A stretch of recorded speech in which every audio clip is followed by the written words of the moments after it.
again, it's Tyler. If you forgot, I'm Tyler. I'm trans. Hi. So I think one of the most important things in any trans person's life is having good allies. So I wanted to make my first video about that because I think it's incredibly important, and I think what better to make your first video to be one of the most important things just ever. That was a jumble of words that didn't make sense, and I'm so sorry. I hope you got it. So what I'm trying to say is, for a trans person, one of the most vital parts of your transition is feeling comfortable and feeling safe and okay and accepted. And that's not gonna happen unless said trans person has good allies in his or her life. Their life. Sorry, there's a better word than his or her. Just little fun fact of the day. If you ever catch yourself using the term his or her, replace it with their. It makes everybody feel a little bit better. So anyways, I have three main things to talk about in this video about being a good ally when it comes to word choice. The first thing, first and foremost, is names, because names are so important to us. So really, like, as much as you might feel dumb doing it, use our name a lot. Our new name, not our dead name. Don't use people's dead name a lot. Use our new name more than you feel like you need to. Like, if you call me Tyler like 4 times in the span of when you're talking to me, when it's really only necessary to do it like once, it feels great. Like, you might feel silly, but I promise the payoff is worth it. Like, it's so nice just to hear your name, because it's a sign of respect, you know? It's telling that person that you respect them and you acknowledge it, like, this is their name now. And especially for someone who's just starting their transition, that's really important to know, that people are acknowledging and respecting you. So the second thing I have to say kind of follows that, and it's just correct yourself when you mess up. Because for me anyways, and for a lot of trans people, we understand slip-ups, you know? That changing names is weird.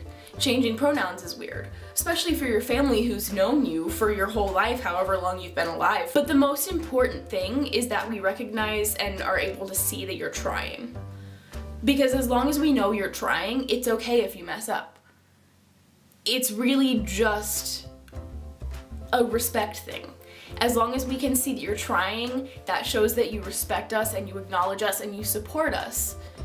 It's just accidents. So if you are to call a trans person by their old pronouns or their old name, just correct yourself, you know? Be like, oh, sorry, like he. Or like, oh, sorry, she. Or whatever the case may be. And I know it's hard to know if that's the right thing to do or not, because I understand where the mindset comes from of, oh, I should just gloss over it and not make a big deal out of it so I don't make them uncomfortable. But honestly, for us, it's important for us to be able to see that you're trying and that you're making an effort and acknowledging the fact that that's not our name.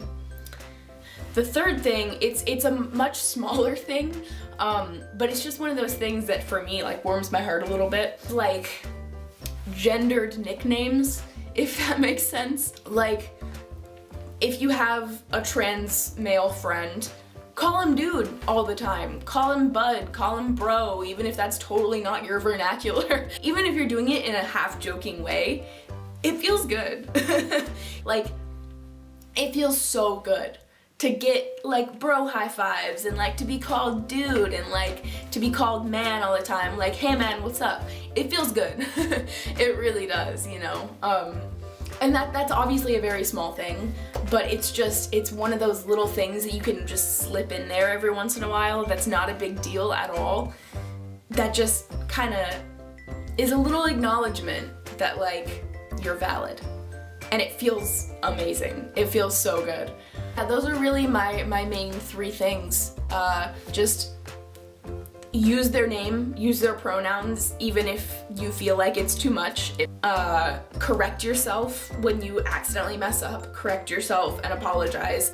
And just, like, use cool little nicknames. Like, treat your trans guy friend like a guy. Treat your trans girlfriend like a girl, you know?